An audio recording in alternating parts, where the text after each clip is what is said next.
बोली बोली शंकर भगवान की।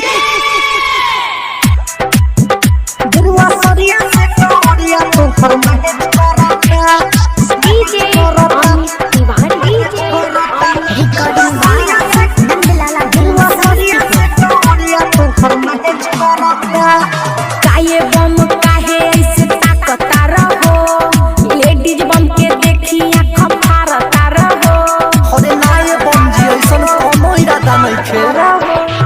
काये बम काहे ऐसे ताकता रहो लेडीज बम के देखी आँख फाड़ता रहो देहिया हमार काहे टच करता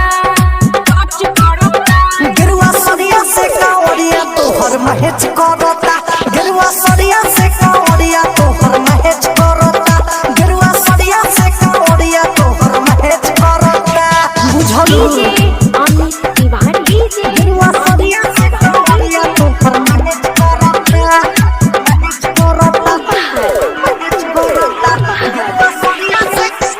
दुर्वा सरिया से कौड़िया तो फरमाए कराता recording by Nandlala film Samastipur बहरू तू अकेला हम सहारा तो निकल दी अपन वाला कांवर हमरा कान्हा पथा दी।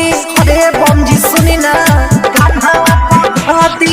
नए बम डाक बम से जानी देव घरवा रोहिया में हमारा न चाही सहरवा अच्छा। कांवर हमार अटैच करता गिरुआ सरिया से कांवरिया तो हर महेज करता। गिरुआ सरिया से कांवरिया तो हर महेज करता। गिरुआ सरिया से कांवरिया तो हर महेज करता। डीजे अमित तिवारी डीजे फरमाए कराता महेश कराता महेश कराता दुर्वा सरिया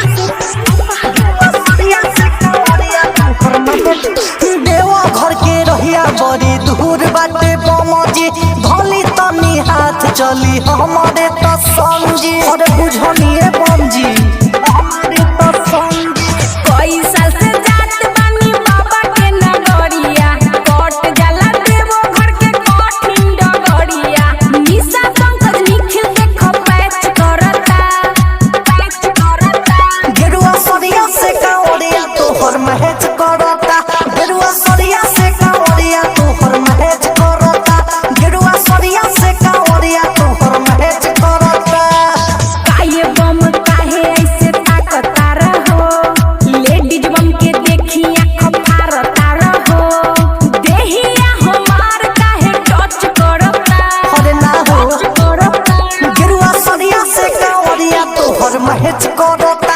गिरुआ सरिया से कांवरिया तो हर महेज करता। गिरुआ सरिया से कांवरिया तो हर महेज करता। बुझलू recording by Nandlala film Samastipur.